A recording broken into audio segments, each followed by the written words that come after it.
मेरा जो ये मैंने नॉर्मल इंडियन मील लिया जिसके अंदर रोटी थी, पनीर की सब्जी थी, दही थी, ड्राई फ्रूट थे, एक प्रॉपर होलसम मील था। चलो थोड़ी सी सैलड भी डाल देते हैं, खीरा वीरा डाल देते हैं, मैंने पेट भर के खाया। तो अब वो मोमेंट थी, मान लो मैंने 2 बजे वो खा लिया, तो 2 बजे के बाद डिपेंडिंग ऑन दिस मील अगले 3 से 5 घंटे में पहले तो ये मील बचेगा, इंसुलिन लेवल ऊपर जाके नीचे आएगा आराम से। बात समझ में आ रही है? इस टाइम पर हम अपनी बॉडी की एनर्जी कहाँ से लेंगे? जो भी स्टोर्ड ग्लाइकोजन होता है। ग्लाइकोजन क्या होता है? जब भी मेरा जो ग्लूकोज है, जो अनडाइजेस्टेड ग्लूकोज है, वो ग्लाइकोजन की तरह स्टोर हो जाता है और वो लिवर में जाके स्टोर होता है। तो इतने घंटे में, अगले 3 से 5 घंटे में भी अगर मान ले मैंने नहीं खाया 5 घंटे के बाद, तो वो स्टोर्ड ग्लाइकोजन यूज होना शुरू हो जाएगा। बात समझ में आ रही है? तो अगले 7-8 हो सकता है 9 घंटे, डिफरेंट बॉडी टाइप पे डिफरेंट रिस्पॉन्स आता है इसका। तो अगले 7 से 8 या 9 घंटे तक हम अपनी बॉडी की एनर्जी कहाँ से लेंगे? कार्ब से, ग्लाइकोजन से लेंगे। इतनी बात समझ में आ गई। अब मैं एक काम और करता हूँ। अब 9 घंटे बीत चुके हैं मेरे लास्ट मील से और मैंने खाना अभी भी नहीं खाया। फास्टिंग का मतलब क्या होता है? कुछ भी नहीं खाना, सिर्फ पानी ले सकते हो। वो भी कॉफी ब्लैक इसलिए बोली है क्योंकि हम एडिक्टेड है कैफीन जैसी चीज़ों पे। अगर मेरे को प्योर वाटर फास्ट करना है ना, तो वो सिर्फ और सिर्फ पानी या नमक वाले पानी पे या थोड़े से कोकोनट वाटर पे होगा। उसके अंदर तुम थोड़ा सा बोन ब्रॉथ और ले सकते हो। हाँ, ब्लैक कॉफी और ग्रीन टी मैं अलाउ करता हूँ क्योंकि उनका कैलोरिक स्टैंड पॉइंट से कोई असर नहीं होता बॉडी पे, वो इंसुलिन स्पाइक नहीं कर सकते। इसमें फास्टिंग का मतलब हो गया ये। तो 9वें घंटे के बाद से लेकर 16वें घंटे तक मेरी बॉडी एनर्जी कहाँ से लेगी? प्रोटीन। हाँ, अब इस टाइम पर प्रोटीन्स जो हमारी बॉडी में होते हैं, जरूरी नहीं है मेरे मसल का प्रोटीन हो, ठीक है, ये प्रोटीन ग्लूकोज में कन्वर्ट होने शुरू हो जाते हैं और इस प्रोसेस को बोलते हैं ग्लूकोनियोजेनेसिस।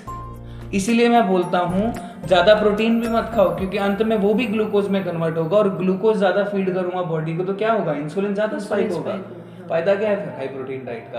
प्लस हाई प्रोटीन लेने से M2 और लेवल होता है एक, वो राइज हो जाता है। यही ज्यादा होने की वजह से IGF बढ़ जाता है। IGF जिसका जितना भी बड़ा होगा ना, इंसुलिन लाइक ग्रोथ फैक्टर, उसको कैंसर के चांसेस बढ़ जाएंगे, उसकी लाइफ शॉर्ट हो जाएगी। इसीलिए प्रोटीन को मॉडरेट रखना चाहिए। और इसीलिए मैं डब्बे वब्बे रेकमेंड नहीं करता, क्योंकि डब्बे रेकमेंड कर दिए लोग 2-3 स्कूप, अपना खाना ही उसको बना लेंगे।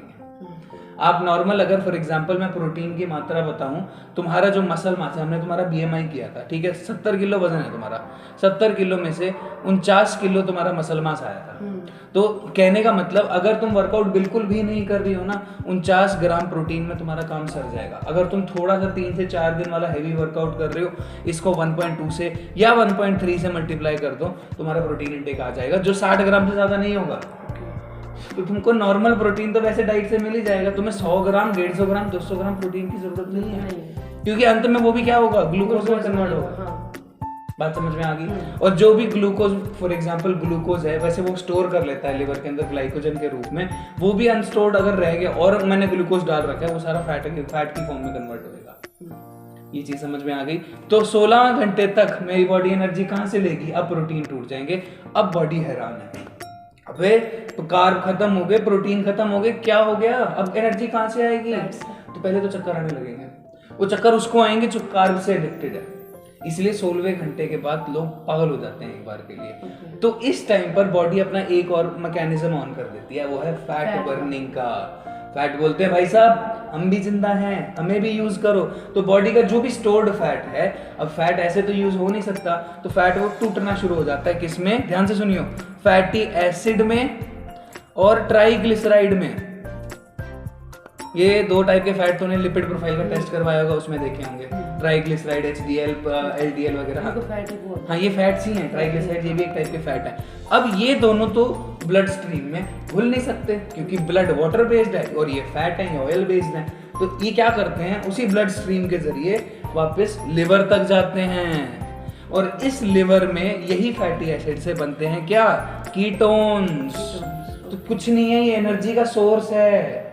मेरे पास ग्लूकोज खत्म हो गया, मेरे पास प्रोटीन खत्म हो गए, तो अब बचे हुए जो फैट हैं वो जाके लिवर में कीटोन बनते हैं। और 2 टाइप के कीटोन बनते हैं main, beta hydroxy butyric acid, याद रह जाए तो अच्छी बात, एसिटोरिसिटिक एसिड, याद रह जाए तो अच्छी बात समझ में आ गया? तो ये इस प्रोसेस में आने के बाद, तो इस पूरे प्रोसेस को क्या कहेंगे?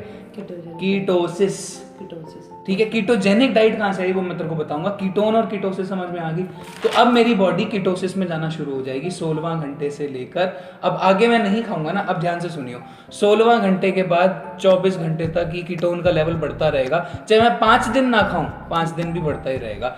और तीसरे दिन या चौथे दिन के बाद, नहीं तीसरे दिन के बाद कीटोन लेवल इतना हाई हो जाएगा कि मैं उसको अपने यूरिन में मेजर कर पाऊंगा। कीटोन की स्ट्रिप्स आती है, तो वो मेजर कर पाओगे मेरी बॉडी अब कीटोजेनिक हो रही है। तो ऐसी बॉडी को क्या बोलेंगे? कीटोजेनिक बॉडी सुना होगा ना। कीटोजेनिक बॉडी एकदम रिप्ड होती है, उसके अंदर कार्ब्स नहीं होते, फैट एकदम कम हो जाता है उसके अंदर।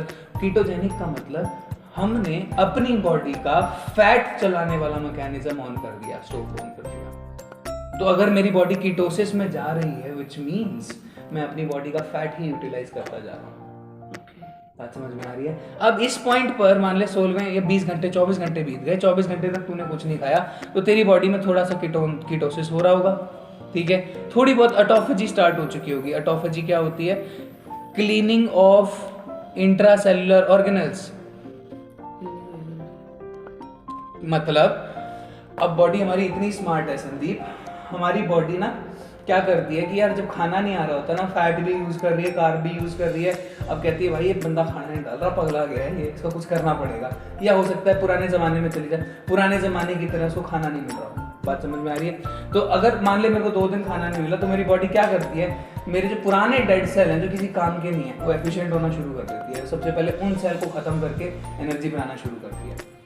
बात समझ में आ रही है? उसको बोलते हैं ऑटोफेजी, मतलब अपनी क्लीनिंग। क्या चल रहा है? थोड़ा साइकिल चला मैं आ रहा हूँ। तो ऑटो का मतलब अपने आप की, फेजी मतलब ईटिंग, हमारा शरीर अपने आप को खाने लगता है, अपने आप को खाना। तो पुराने सेल साफ होने लग जाते हैं, जो फैट है वो बर्न होने लग जाता है, हमारी बॉडी फैट अडेप्टेड होने लग जाती है। ये है कीटोसिस। समझ में आ गया? अब कीटोसिस वैसे भी अचीव हो सकता है। कैसे अचीव होएगा? मैं अपनी डाइट के अंदर ही फैट और प्रोटीन डाल रहा हूँ, मॉडरेट प्रोटीन डाल रहा हूँ, हाई फैट डाइट दे रहा हूँ, ऑटोमेटिकली मैं अपनी बॉडी में कार्ब डालूँ ही ना तो कीटोसिस आ जाएगा। क्यों? क्योंकि या तो मेरी बॉडी अपनी बॉडी का फैट खाएगी, जल क्या रहा है फैट, या मैं मक्खन डाल दूँ, वो भी तो फैट है, तो भी कीटोसिस में जा सकती है। ठीक।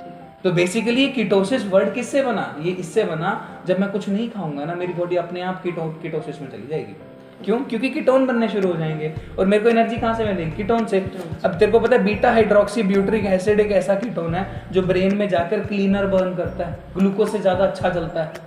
इसीलिए आपको इस टाइम पर अगर आप कीटोन्स पे हो ना, तूने एक्सटेंडेड फास्ट लगाया अब तक? 48 घंटे से ऊपर गई है? नहीं गई ना। इस टाइम पर आपका बहुत अच्छा फील होता है, हल्का सा फील होता है, खुश फील होता है, क्योंकि कीटोन्स बहुत अच्छे चलते हैं ब्रेन में जाके। तेरे को पता है बच्चा जब पैदा होता है उसका 2/3 of the brain, 2/3 of the body ketones पे चल रही होती है। माँ का दूध 54% सैचुरेटेड फैट है, और उस गधे ने 1956 में उसको बैन किया था। सोच के देख, माँ के दूध में ही सैचुरेटेड फैट इतना सारा। तो जो लोग सेरेलैक वगैरह खिला रहे हैं अपने बच्चे को, वैसे ही जहर है, ब्रेन को खत्म कर देंगे, बॉडी तो खत्म होगी।